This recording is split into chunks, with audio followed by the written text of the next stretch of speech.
सभी को नमस्कार। श्रीमती गुमानबाई पन्नालाल भंसाली, राजकीय कन्या महाविद्यालय पाली से मैं जितेश कुमार जांगिड़, सहायक आचार्य चित्रकला। सर्वप्रथम आप सभी का ऑनलाइन ई क्लासरूम में हार्दिक स्वागत करता हूं।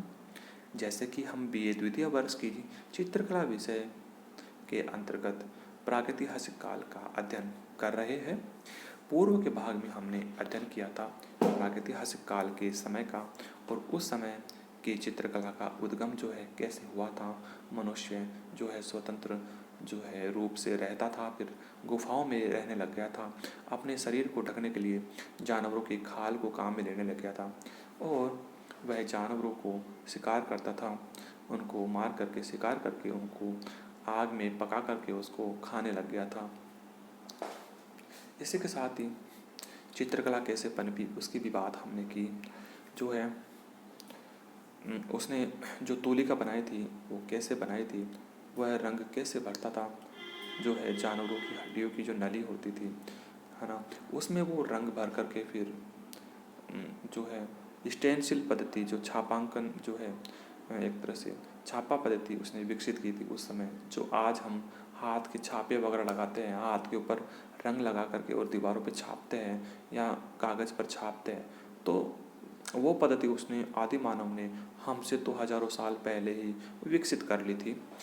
और ऐसे ही जो है शिकार करने की योजनाओं में अनेकों चित्र उसने बनाए। कुछ चित्र ऐसे बने जो तांत्रिक जो है रूप के थे। तांत्रिक रूप के इन चित्रों में वो जादू टोने के जो है चित्र बनाता था। उस समय भी जादू टोने वगैरह वो करता था, जैसे कि आज भी हम देखते हैं कई लोग जो है उसी पुरानी परंपरा को अपनाए हुए जादू टोने वगैरह करता है।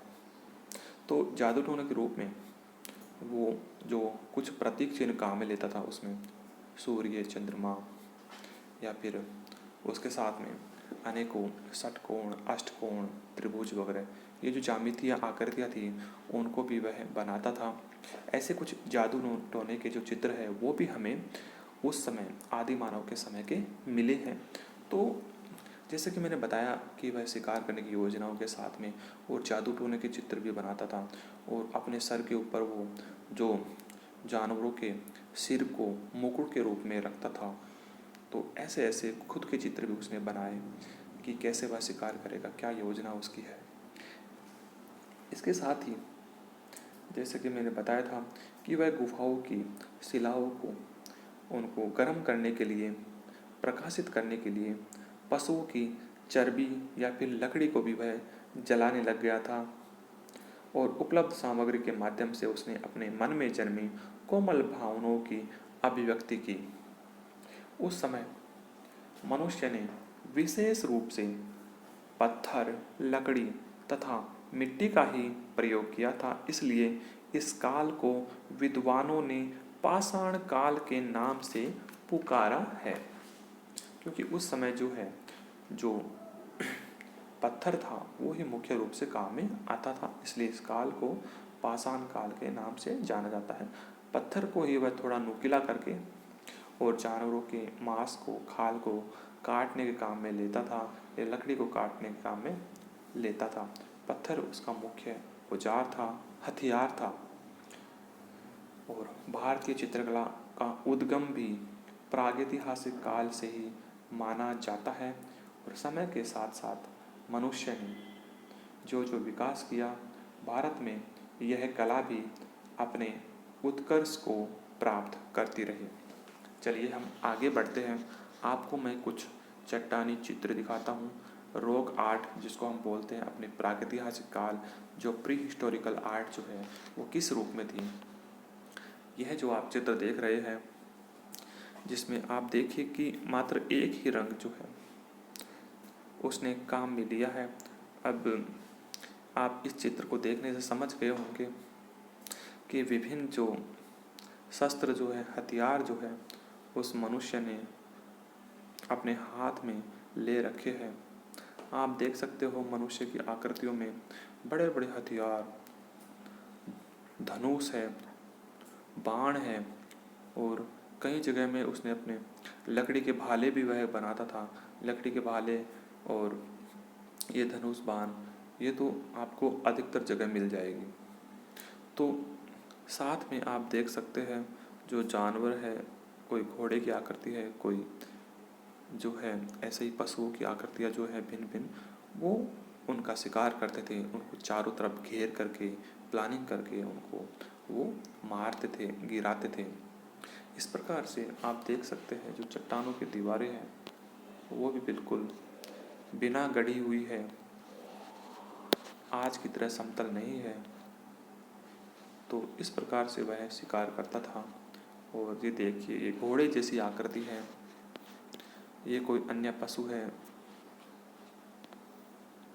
इस प्रकार से चट्टान है, उसके ऊपर भी कोई पलस्तर नहीं है। आप इस चित्र में भी देख सकते हैं, चित्र में कोई पलस्तर किया हुआ नहीं है। चट्टानें जो है खुरदरी है, अनगढ़ है, समतल की हुई नहीं है। उबड़ खाबड़ जो चट्टानें हैं उनके ऊपर ही वह चित्र बनाता था। यह आप देख सकते हैं बीच में, ये शायद एक आदि मानव की आकृति है जो पशुओं के साथ में रह रहा है, पशुओं के बीच में रह रहा है, क्योंकि इसने जो है अपने सर पर जो है पशुओं के सिर का जो है उसको पशुओं के सिर को मुकुट के रूप में धारण कर रखा है, जिससे वह समस्त पशुओं के साथ में आराम से रह रहा है।